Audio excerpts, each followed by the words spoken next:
Ayan. Yan na. Pinagitag na po natin. Yung talong. Ayan po. Pinirito natin ang talong. Para sa kare-kare. That's how I do it. So, diba? Prito-prito. Ang talong. Diba? That's my style. And then, hindi mo kailangan maraming mantika.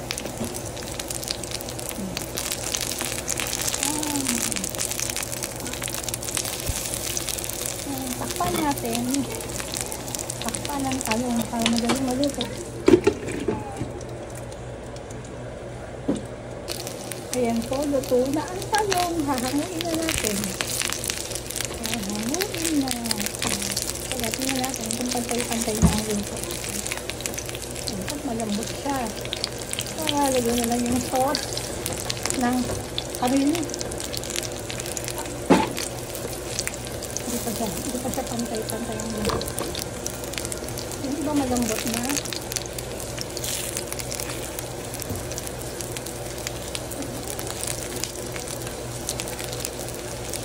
Ito siya. Konti pa. Konti pa. Ito luto na. Konti pa. Takpan natin ulit. Finally, luto na ang ating talong. Huwag yung sinaan ng apoy para hindi ma-absorb ng buto yung mantika.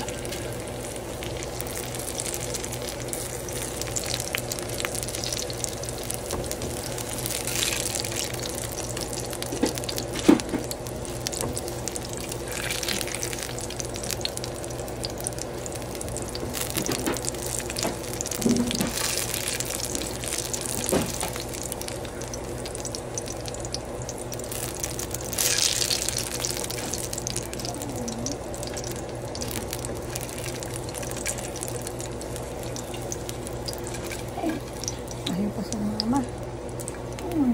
Ayan. Susunod naman natin ang ating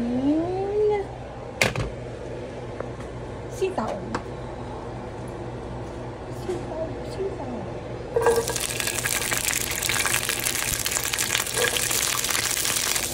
Ayan po ang sitaw.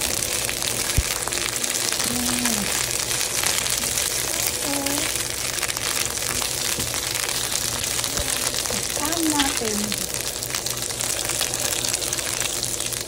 Fine. Let's wait for a few minutes. Pwede na natin ang ating sitaw.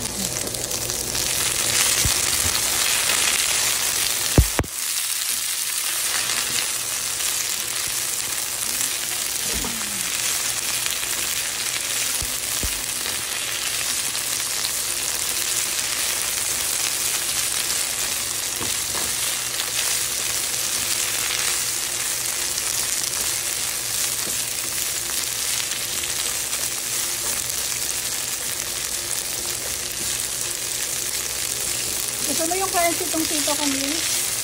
O lutong luto. Yung sitaw. Pwede na to. Para ano. Paglagay ng sauce. No. Talagang okay to. Pangalin na natin.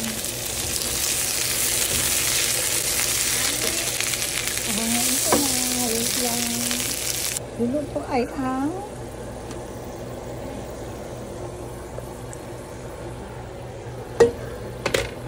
pechay.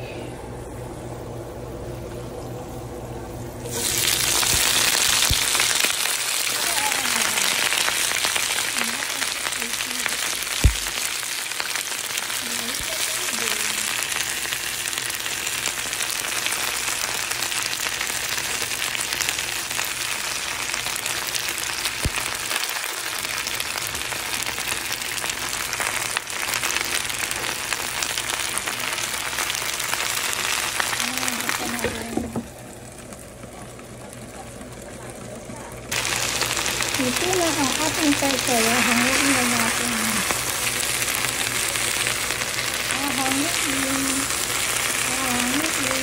lang. Kasi, titimplahin ka na ba? Titimplahin na.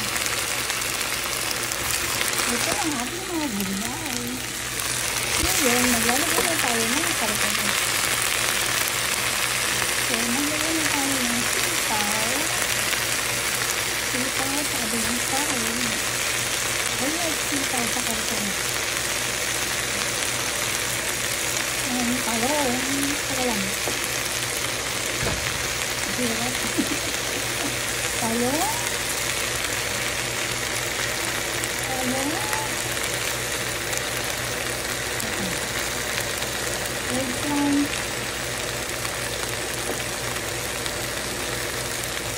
Sitaw.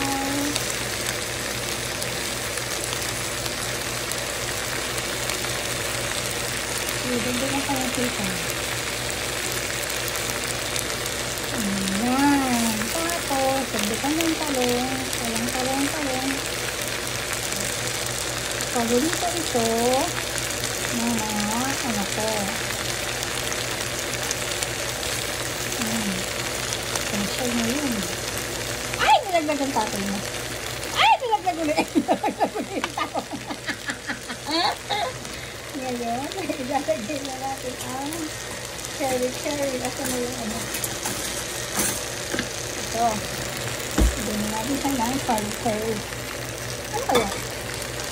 Lagay ko na kaya lahat ng gulay, Camille, sa tingin mo? No? Okay. Okay. Lagyan na natin ng curry.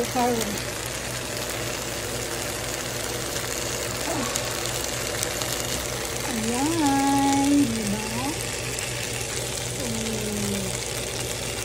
Ngayon, lalagyan natin ito. Oh, wow!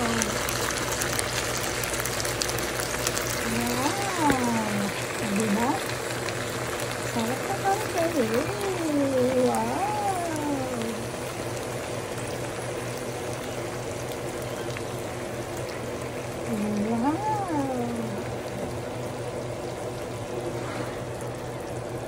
Diba? Diretso plating na. O, diba?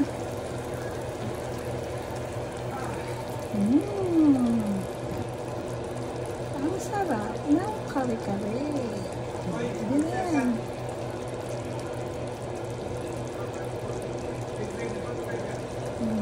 Naman.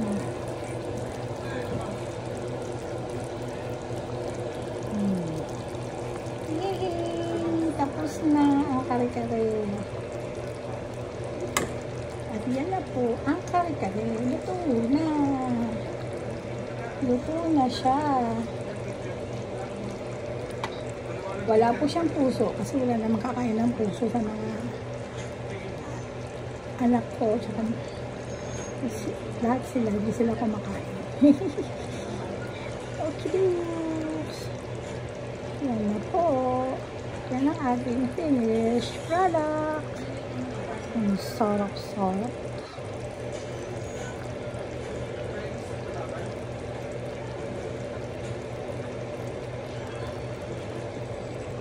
Simmer po natin ng mga 5 minutes para sumama yung lasa ng gulay. Ayan, cover 5 minutes. After 5 minutes, ito na po, papatayin na natin siya. Luto na siya.